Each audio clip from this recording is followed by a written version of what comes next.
Assalamualaikum warahmatullahi wabarakatuh. Waalaikumsalam. Sahabat podcast MTSN 3 Banyuwangi yang berbahagia dan mudah-mudahan selalu dirahmati Allah. Alhamdulillah, kesempatan kali ini kita kedatangan tamu yang luar biasa, yaitu Ibu Direktur KSKK, Ibu Profesor Dr. Hajah Nyai Khadijah, SAG MSI. Kita sapa dulu beliau. Assalamualaikum Ibu. Waalaikumsalam warahmatullahi wabarakatuh. Sehat Ibu ya? Alhamdulillah, makasih Pak Kakan. Baik, sahabat podcast MTSN 3 Banyuwangi, senyampang beliau berada di sini, berada di Banyuwangi, kita akan mencoba menggali banyak informasi, tapi karena waktu yang terbatas, kita nanti batasi fokus ke beberapa hal saja. Ibu, ini langsung saja ya, menyingkat waktu. Ibu tadi sudah bertemu dengan teman-teman di Madrasah Sanawiyah Negeri 3 Banyuwangi, memberikan pengarahan, sekaligus kami mendapat kehormatan untuk penganugerahan prestasi siswa-siswi kami di MTSN 3. Ibu berkenan langsung memberikan tanggapan Ibu tentang kondisi MTSN 3 Banyuwangi seperti apa Ibu? Monggo. Wah, ya, makasih Pak Kakan. Assalamualaikum warahmatullahi wabarakatuh. Sahabat podcast MTS Negeri 3 yang saya hormati. Ini kalau ditanya tanggapannya pasti luar biasa, Pak. Jadi tadi saya sebenarnya udah berkunjung ke beberapa madrasah. Baik madrasah negeri maupun madrasah swasta. Itu yang saya lihat ini Madrasah Sanawiyah Negeri 3 Banyuwangi ini capaiannya luar biasa, Pak. Alhamdulillah. Yang saya lihat itu kan biasanya kalau prestasi begini kan levelnya di aliyah. Iya. Tapi ini MTS Negeri 3 itu sudah mencapai prestasi internasional masih di level sanawiyah. Ini yang menjadi kebanggaan saya kira bagi warga Kementerian Agama, khususnya madrasah. Ya, kami di Direktorat KSKK itu sangat bangga dan inilah memberikan jempol lah kepada MTS Negeri 3 Banyuwangi. Terima kasih Bu, mudah-mudahan menjadi penyemangat tersendiri untuk kami, untuk teman-teman di MTSN 3 dan teman-teman madrasah secara umum. Kemudian ini Bu, satu hal yang menarik juga. Kita semua tahu bahwa di dunia pendidikan formal yang tersentuh oleh kebijakan pemerintah, madrasah ini kan termasuk baru. Jadi saya pernah baca tulisan Ibu tentang perbandingan pesantren, madrasah, dan sekolah. Ini madrasah ini termasuk baru saja disentuh oleh pemerintah. Ini tentunya butuh strategi-strategi khusus bagaimana lembaga pendidikan yang baru tersentuh, tetapi nanti grade-nya itu minimal bisa sama atau bahkan melampaui lembaga pendidikan yang sejenis, tapi beda visi mungkin ya, atau beda style lah gitu. Kira-kira strategi atau tips-tips yang harus dilakukan oleh teman-teman madrasah untuk hal itu seperti apa? Ya. Terima kasih Pak Kakan. Betul Pak Kakan, jadi sebenarnya kalau dari sisi kelembagaan masih banyak masyarakat yang baru mengenal madrasah. Bahkan juga dari unsur pemerintah, DPR dan lain-lain, itu masih banyak yang menganggap ya madrasah ini bukan lembaga pendidikan formal bahkan ada yang banyak nyebut salah nyebut mandarasah, itu masih ada. Iya betul. Iya, jadi saya dalam beberapa kesempatan kalau ada rapat lintas kementerian itu kan pasti saya harus menjelaskan dulu bahwa madrasah ini adalah pendidikan formal. Dia sejajar dengan sekolah. Padahal kita ingat Undang-Undang Nomor 20 Tahun 2003 tentang Undang-Undang Sisdiknas. Di situ antara madrasah dan sekolah itu sudah sejajar, ya. Tapi kan kenyataannya masyarakat masih banyak, sebagian lah ya, yang masih belum mengenal madrasah. Ini PR tersendiri buat kita. Tentu dalam hal ini kita juga harus bukan hanya menonjolkan atau mengenalkan madrasah, tetapi juga supaya kita dikenal itu kan harus dengan prestasi, ya kan? Ini yang seperti dilakukan oleh MTS Negeri 3 kan, dengan capaian prestasi itu kan orang akan lebih mengenal, lebih tahu. Apalagi ini prestasinya udah levelnya bukan hanya nasional tapi juga internasional. Jadi justru bukan hanya orang-orang Indonesia lebih mengenal madrasah, bahkan juga masyarakat dunia, masyarakat global itu sudah mengenal madrasah. Tapi tentu kita tidak bisa hanya berbangga dengan kondisi terkini. Kalau kita bicara bagaimana daya kompetisi atau daya saing madrasah kita dibandingkan dengan satuan pendidikan di luar madrasah. Ya memang kita patut berbangga sebagian dari madrasah kita itu sudah bukan hanya sejajar, tapi bahkan melampaui lembaga pendidikan lain, ya satuan pendidikan formal yang lain. Ya, namun itu baru sebagian.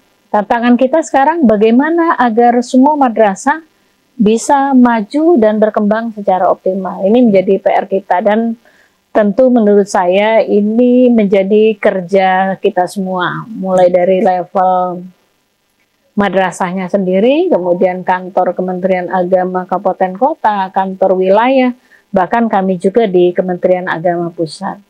Nah, kalau ditanya apa strategi yang bisa dilakukan oleh madrasah, tentu ya kita memahami betul untuk proses pendidikan dan pembelajaran yang berkualitas kan tidak bisa sekedar lip service, tidak sekedar kita bisa ngomong. Untuk melakukan itu menjadi sebuah program tentu butuh anggaran, ya kan?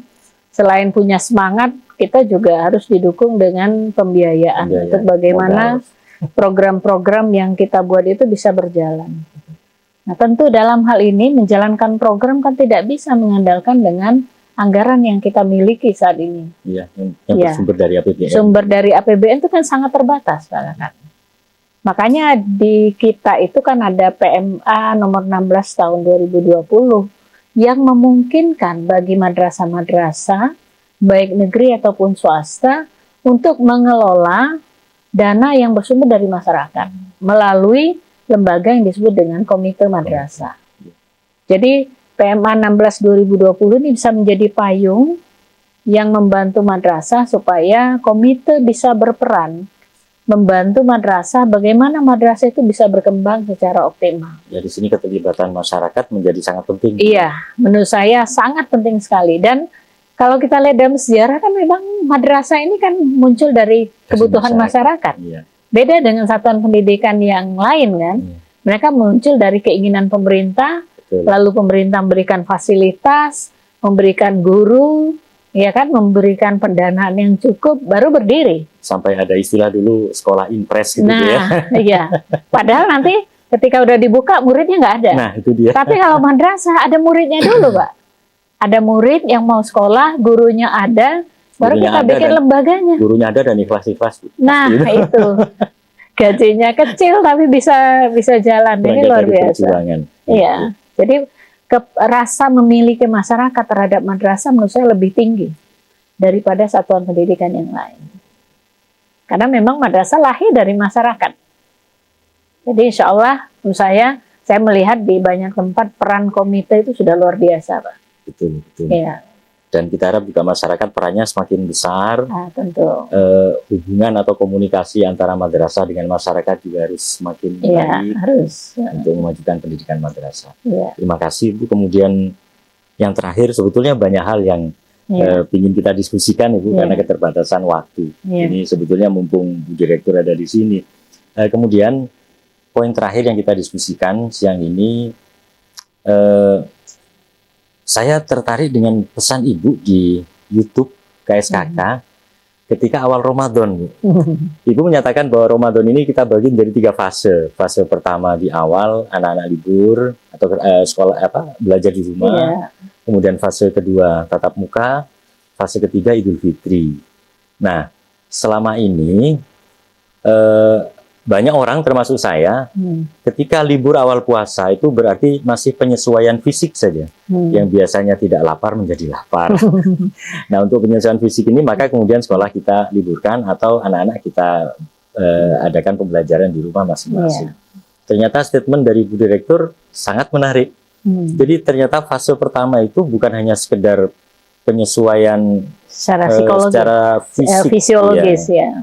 Tetapi justru lebih kepada memberikan waktu kepada anak untuk puasa di rumah, menjalin hubungan baik dengan orang tua, bagaimana memposisikan diri sebagai anak yang baik sekaligus siswa dari madrasah yang juga baik. Nah, ini menarik bagi kami. Ibu begitu fokus kepada bagaimana anak di rumah bersama keluarga. Memang sebesar apa, Bu, peran keluarga dalam pendidikan seorang anak dikaitkan dengan pendidikan mereka di madrasah? Iya, makasih Pak Kakan. Jadi kan sebenarnya begini Pak Kakan ya. Kalau di Barat itu ada istilah long life education, belajar sepanjang hayat. Dan kalau kita kaitkan dengan generasi muda, anak-anak ini mereka memang lagi proses belajar. Proses belajar itu kan tidak dimulai hanya pada saat mereka sekolah di madrasah.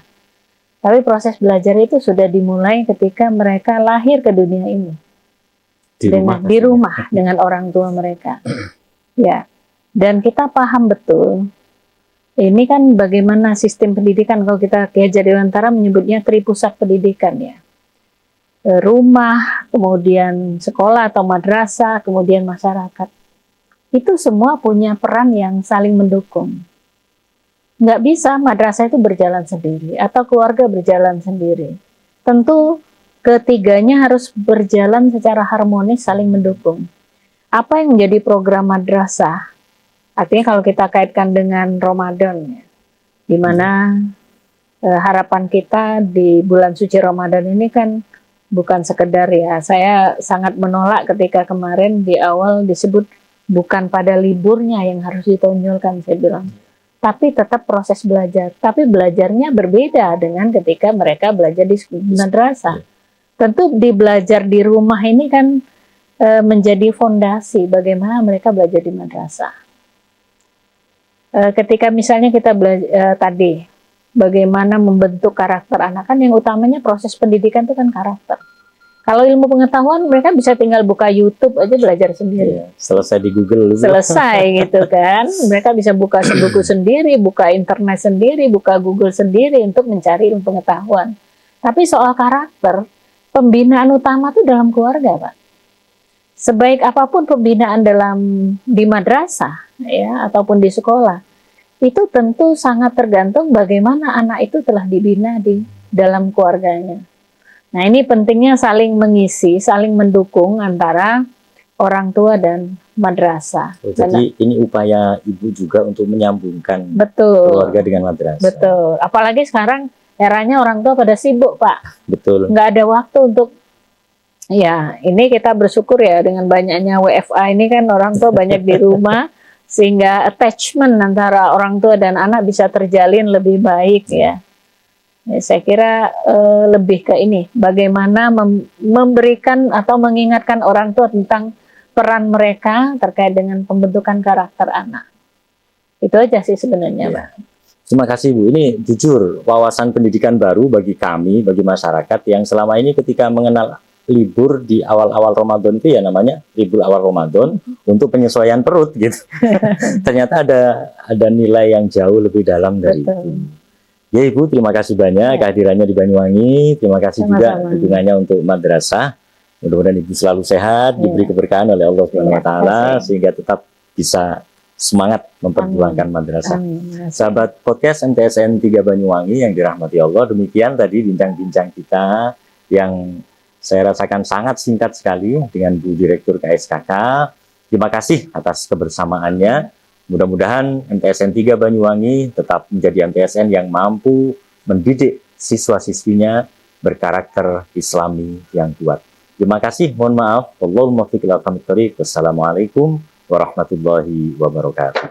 Waalaikumsalam warahmatullahi wabarakatuh.